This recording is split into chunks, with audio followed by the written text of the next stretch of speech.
ഞാൻ സാധാരണ കേക്കിൽ ഫോണ്ടൻറ്റിലാണ് കൂടുതലും പേരെഴുതി വയ്ക്കാറ്. കാരണം ഈ ക്രീം കൊണ്ട് ചെയ്യുമ്പോൾ തന്നെ ഒട്ടും നീറ്റായിട്ട് വരാറില്ല. അതുകൊണ്ട് ഞാൻ അങ്ങനെ ചെയ്യാറില്ല അധികവും. പിന്നെ ചില മോഡലൊക്കെ കസ്റ്റമർ അയച്ചു തരുമ്പോൾ അതിൽ ക്രീം വെച്ചിട്ടാണ് എഴുതിയിരിക്കുന്നതെങ്കിൽ മാത്രമാണ് എഴുതി നോക്കുന്നത്. അതും നല്ല വൃത്തിയൊന്നും ആകാറില്ല. അപ്പോൾ ഇപ്പോൾ ഞാൻ ചെയ്യുന്നത് സാധാരണ നമ്മുടെ കേക്കിൻ്റെ ടോപ്പിൽ ഏത് കളറാണോ ആ കളർ വെച്ചിട്ട് ആദ്യം ക്രീം അതേ കളറിലെ ക്രീം കൊണ്ട് എഴുതും. അതാകുമ്പോൾ നമുക്ക് തെറ്റിപ്പോയാലും മായ്ച്ചു കഴിഞ്ഞാൽ വലിയ വൃത്തികേട് വരില്ല.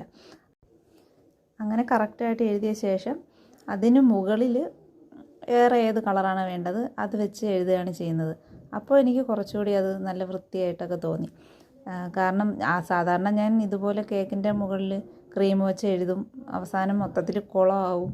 പിന്നെ അത് മൊത്തം ടോപ്പ് മുഴുവൻ ആ ക്രീമിൻ്റെ കളറങ്ങ് ആക്കുകയാണ് ചെയ്യുന്നത്.